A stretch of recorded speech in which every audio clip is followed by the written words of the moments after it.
Assalamualaikum warahmatullahi wabarakatuh. Perkenalkan, nama saya Nur Yasri, NPM 2140101014, Prodi Aquacultur Lokal 1, Universitas Borneo Tarakan. Nah, di video kali ini saya akan menjelaskan tentang getaran, gelombang, dan bunyi. Nah, mari kita simak videonya bersama-sama.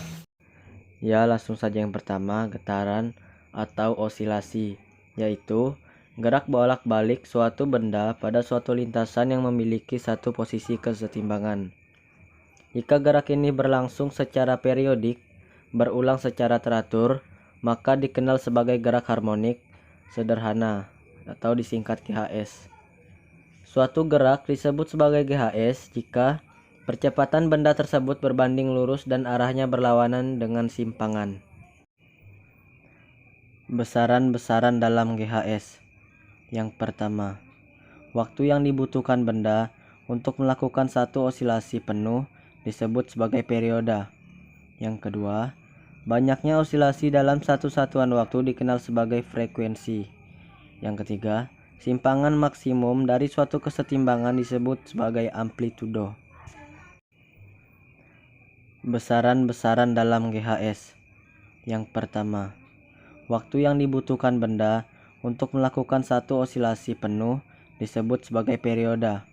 Yang kedua, banyaknya osilasi dalam satu satuan waktu dikenal sebagai frekuensi. Yang ketiga, simpangan maksimum dari suatu kesetimbangan disebut sebagai amplitudo. Yang selanjutnya, getaran yang merambat. Yang pertama, satu kali berosilasi, tali dapat merambat energi yang dihasilkan menjadi sebuah getaran yang merambat. Yang kedua, getaran yang merambat ini biasanya dikenal sebagai gelombang. Lanjut, yang kedua, gelombang. Gangguan berupa getaran yang merambat melalui suatu materi tanpa menyebabkan perubahan yang permanen dari posisi materi tersebut merupakan definisi gelombang secara lengkap. Materi yang menjadi tempat merambatnya getaran disebut sebagai medium. Saat merambat, gelombang akan mentransfer energi dari suatu tempat ke tempat lainnya secara seri dalam bentuk gerakan yang periodik dari materi-materi yang menyusun medium rambatnya. Gerakan materi medium terjadi secara berkelompok saat membentuk gelombang. Kemudian, jenis-jenis gelombang. Secara umum dikenal dua jenis gelombang, gelombang transversal, gelombang longitudinal. Pada gelombang transversal, partikel medium bergerak tegak lurus terhadap arah rambatnya. Pada gelombang longitudinal, partikel medium bergerak secara paralel terhadap arah rambatnya. Dapat terjadi pada medium padat, cair, maupun gas. Gelombang transversal hanya terjadi pada medium padat, karena partikel medium harus dapat menarik partikel di belakangnya untuk merambat. Gelombang longitudinal dapat terjadi di semua medium, karena partikel medium hanya perlu melakukan dorongan terhadap partikel di depan atau di belakangnya. Ya, lanjut, besaran-besaran dalam gelombang. Yang pertama, amplitudo.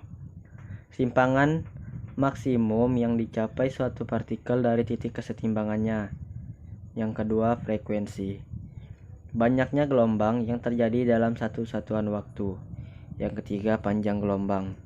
Jarak antara posisi kemunculan satu bagian gelombang ke bagian gelombang yang sama pada kemunculan berikutnya secara berurutan. Yang keempat, perioda. Waktu yang dibutuhkan medium untuk melakukan satu gelombang penuh. Yang kelima, cepat rambat gelombang.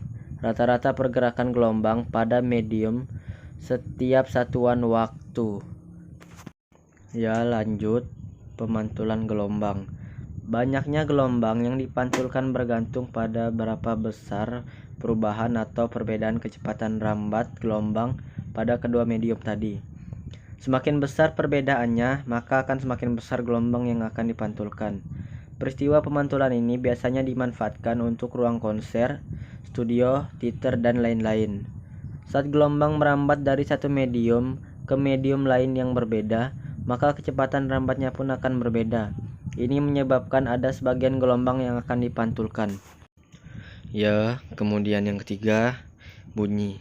Bunyi merupakan gangguan suara yang sampai ke indera pendengaran kita setelah menggetarkan medium penghantarnya. Gangguan suara tersebut dikenal sebagai gelombang bunyi. Gelombang bunyi merupakan gelombang longitudinal karena proses penghantarnya melalui perapatan dan perenggangan partikel dalam medium gas, cair atau padat.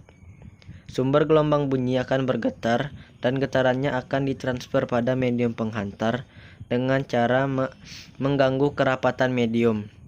Beberapa simulasi bunyi. 1. Garputala. Kedua, bagaimana kita mendengar. Yang ketiga, alat bantu dengar. Ya, mungkin itu saja yang dapat saya sampaikan, materi tentang getaran, gelombang, dan bunyi. Kurang dan lebihnya saya mohon maaf. Sekian, terima kasih. Assalamualaikum warahmatullahi wabarakatuh.